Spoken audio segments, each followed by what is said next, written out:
Could you imagine? So I said this to Matt last night, so I'm not saying anything out of school here last night. That was a great event last night. It was awesome. So it was at the Chateaubriand in Coral Place. Yep. Yes, and there were 800 maniacs there. Most of them all Islander fans, of course. Yeah. And I'm in a sea of Islander fans taking pictures. Very nice, because we all love hockey. Everybody loves hockey. That was there last night. We may be rooting for different teams, and of course, my turncoat daughter, married an Islander. But I was just thinking last night, and I said to him, I said, man, Matt, could you imagine if you actually scored goals, how many people would show up? I mean, because it was packed. It was great to see everybody there last night. We had a ball. Did we not? No, it was great. It really was. Yes. And I showed up a little bit earlier than the rest of the quote-unquote celebrities and walked into that sea of Islander fans. And I knew once I was getting a lot of requests to talk and pictures and everything else that when you got there, people would be hanging off of your legs. No. And that's basically what happened. But everybody was so nice. You know what? It was great. It was really great. It's for a great cause. They raise service dogs. Yes, that's right. Which is an awesome... So does Eddie, but he doesn't have a charity. It's an awesome cause, and so I'm proud of Sydney and Matt, of course, for spearheading all of that. But, I mean, it was madness last night, but we did get to watch the opening part of the football game because they had the TVs on there at the Chateaubriand. And it was great to see Josh Allen do what he did last night. He's headed for an MVP this year, guys. I'm telling you, he threw a couple of interceptions. One was not his fault, but those are probably going to make him sick. But you saw exactly what Brian Daboll had as a quarterback the last 4 years. Yeah. Well, I mean, what you saw a freaking stud out there. So he led the team in rushing. He threw for over 280 yards, 4 touchdowns. If you didn't see the game last night, you missed maybe the best player in the NFL this year. He is dynamic. He's just different. You could see it. And when you watch Daniel Jones, and I hate to compare the two, and maybe it's not fair for Daniel, but when you watch the two, you'll see a difference. You see a kid last night that just is so in tune into the game and so relaxed and just doing what he does. And he's a mammoth of a football player, and he plays like that. And I'm just happy to see that they got off to a great start. I expected them to get off to a great start. I expect them to be the best team in the AFC this year, assuming that there aren't any significant injuries to this team. But that's the way you want to start if you're the Buffalo Bills. Yeah, this is the highest expectations for a Bills team since the Jim Kelly 90s years where they were going to back-to-back Super Bowls. So this is it for them. This is a fan base who hasn't seen it. They're fired up. We know how passionate they are, jumping on tables, lighting things on fire, punching each other in the face. This is their year, and this is where it has to happen because their quarterback, as you mentioned, is right at the top of his game. This is his prime. He's never been better. We saw him lose a playoff game where he might have been the best player in the game. Last year, he has come back, and he looked even better last night, even with a couple of picks. He still runs a little bit too much for that's me. Him. But, he takes off and he makes plays. Yes. He's so big, and he's so durable that you don't worry as much when you see him running around as you do like Lamar Jackson. But, this was a great start for him, and I'm sure Sean McVay is scratching his head after a Super Bowl championship year. He got his ass handed to him, and they were lucky for it to be 10-10 after the first half because they got the crap kicked out of them then as well, and then the second half just bared that out as it was 21-0 in the second half. 7 sacks for Buffalo. Von Miller's signing worked out at least for 1 week. He had 2 sacks last night against Matthew Stafford and his former teammates, so it seems like he's picked the right team. Look, we got a long way to go. I don't want to overreact, but but everybody's been saying they were the best team, and then they 31-10 against the defending champs. I mean, you got to at least respect it. I don't want to overreact one way or the other towards either team. I mean, it's just because it was a little sloppy at times, and it looked like a bunch of guys that hadn't played at all in the preseason, and we're going to see a lot of that. And all I know is that as a former player, you want to start off the way that Josh Allen started off last night. I mean, that's what we all expected from him. Mm-hmm. And it's kind of like Aaron Judge. We expect him to come into this season and have an MVP-type season, and he's having that season, and Josh Allen is starting what we all think is going to be an MVP season, starting out like an MVP. I mean, and we saw every aspect of who he is as a player.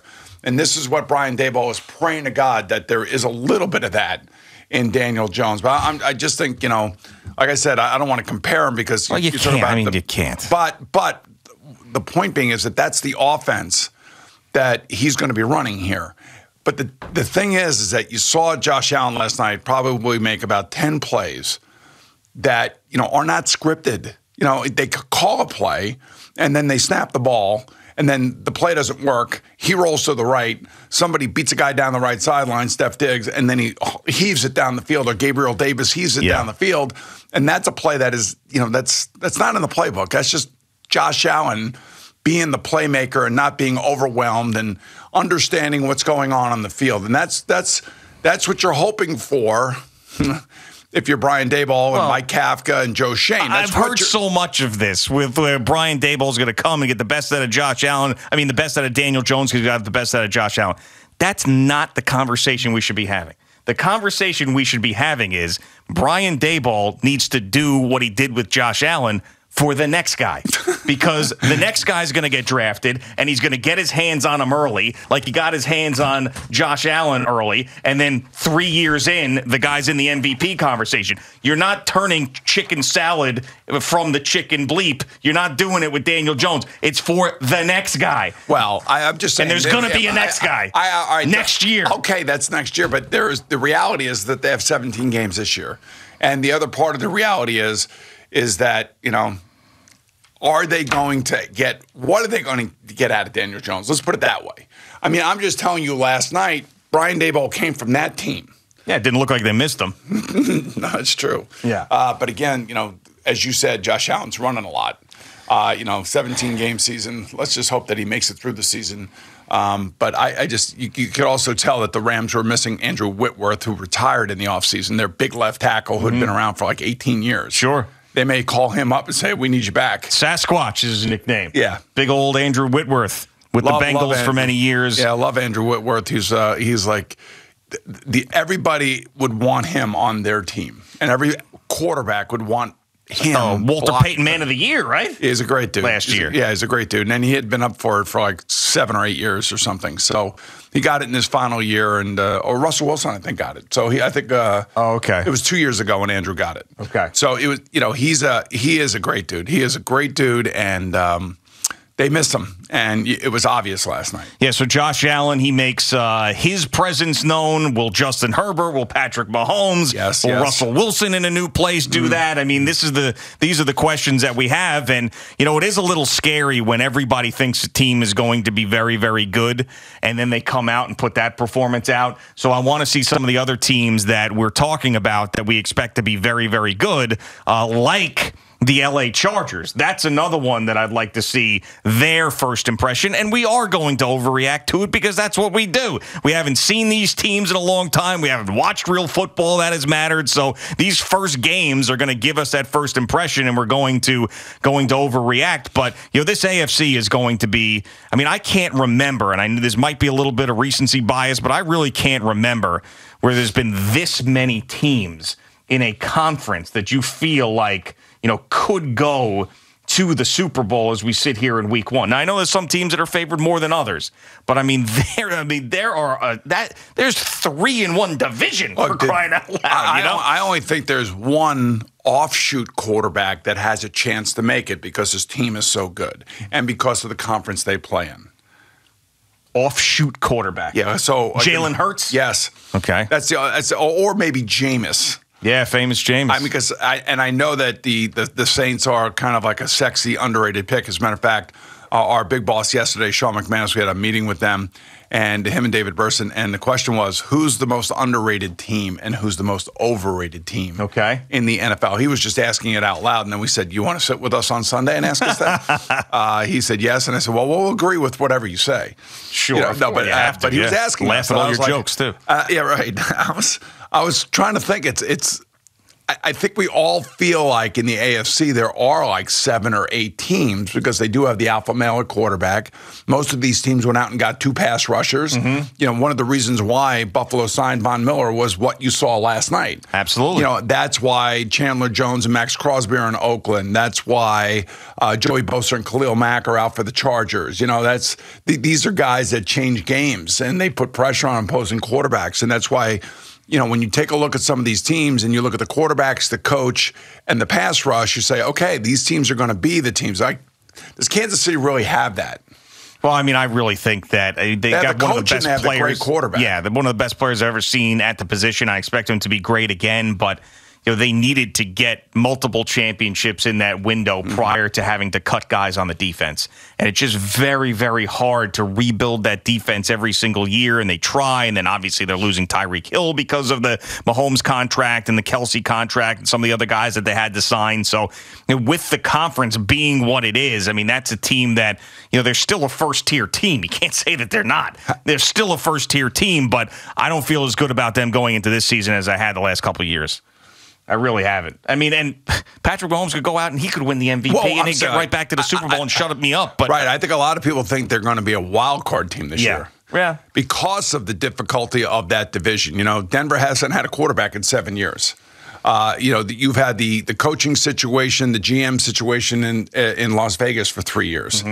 You now have another new coach there.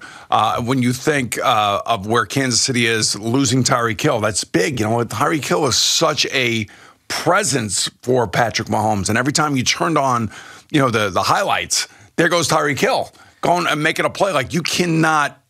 You don't replace that. Now, I know that Patrick Mahomes will, like Aaron Rodgers, who loses Devontae Adams. And he lost Jordy Nelson. He's lost Randall Cobb. He's lost a lot of the guys he's loved. But my counter argument to that, because he's never fallen off when he's lost those guys, Devontae Adams this year. But prior to Devontae Adams, was there ever a guy as talented and as fast as Tyreek Hill that Aaron Rodgers was dealing with? And the answer is no. No. I mean, he makes everybody better. And that's when you're paying your quarterback $50 million a year, or in the case of Patrick Mahomes, $45 million a year.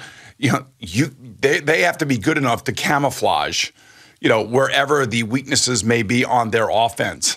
And they have to be able to take young wide receivers coming right out of college and make them into the studs immediately, because they are so good. They're able to communicate. They're able to show a player what to do. This is what I want you to do. This is what I'm thinking about you need to do. This is the way they're going to play you, that kind of thing. Well, the reality of the position is when you make up 30% of the salary cap, there's going to be deficiencies in your roster, and you hope that the quarterback is good enough to cover those deficiencies up. And we saw that last night when it came to Josh Allen.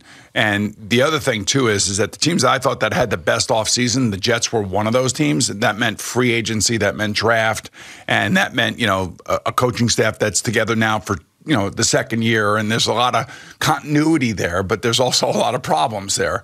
But I thought the Jets, I thought the Bills, I thought the Jags, the Raiders, and the Chargers all had great off seasons. Yeah. And the Bengals, by the way, and did what they needed to do, because the Bengals, think about this, the Bengals are the one team, I think, and the only team that has over 90% of their offensive yardage gainers back on their team, and they have almost their entire defense back.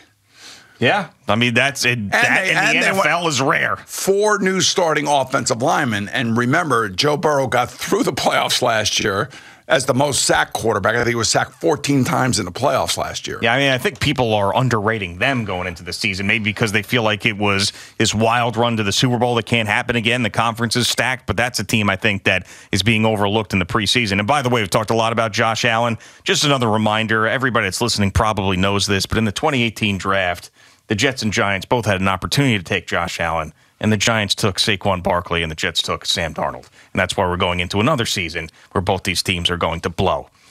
Thank you for watching. Please like, comment, and subscribe. And don't forget to hit the red bell so you're notified when we have new content.